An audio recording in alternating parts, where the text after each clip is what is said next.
కోట్ల భూమి కబ్జా. అందరూ శ్రీ వైష్ణవులే, బుట్టెడు రొయ్యలు మాయమయ్యాన చందంగా తయారైంది అక్రమార్కుల తీరు.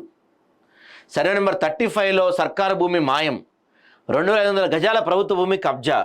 మున్సిపల్ కార్యాలయానికి ఎదురుగానే అక్రమ నిర్మాణాన్ని సక్రమం చేసే పనిలో కమిషనర్, తహసీల్దార్, మున్సిపల్ కమిషనర్కు ఫిర్యాదులు చేసిన చర్యలు శూన్యం. అధికారుల సపోర్ట్తోనే 90% పూర్తయిన నిర్మాణ పనులు. మేడ్చల్ జిల్లా కలెక్టర్కు ఫిర్యాదు చేసిన స్థానిక ప్రజలు. ప్రభుత్వ స్థలంలో అక్రమ నిర్మాణాన్ని తొలగించాలని డిమాండ్. మేడ్చల్ జిల్లా గట్కేసర్ మండలం పోచారంలో కబ్జాకారుల ఇష్టారాజ్యం. తెలంగాణలో ఎక్కడ ఖాళీ కనపడితే చాలు వెంటనే అక్కడ వాలిపోయి అట్టి భూమిని పోతం పెట్టే వరకు నిద్రపోరు. రాష్ట్రంలో భూముల ధరలు బాగా పెరిగిపోవడంతో కబ్జాకోరులు వేటిని వదలటం లేదు.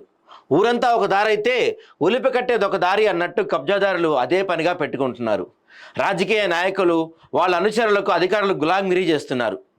అది అధికార విపక్ష పార్టీకి చెందిన వారు ఎవరైనా సరే. కాకపోతే ప్రభుత్వంలో వారికైతే కొంచెం ప్రిఫరెన్స్ ఎక్కువ ఇస్తున్నారు. ప్రభుత్వ అసైన్ భూములు, సర్కారు ఆస్తులు కొల్లగొడుతున్నా చప్పుడు లేకుండా ఉంటున్నారు. అత్త సొమ్ము అల్లుడు దానం చేసినట్లు గవర్నమెంట్కి సంబంధించిన భూములు, ఆస్తులు ఏవైనా కానీ వారికి అప్పగించేస్తున్నారు. ప్రభుత్వ అసైన్ భూములు, సర్కారు ఆస్తులు కొల్లగొడుతున్నా చప్పుడు లేకుండా ఉంటున్నారు.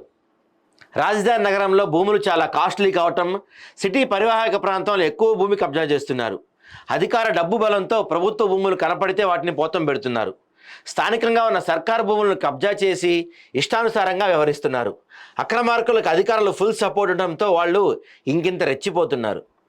ఏనుగులు మింగేవాడికి పీనుగుల పెండా కూడా అన్నట్టుంది.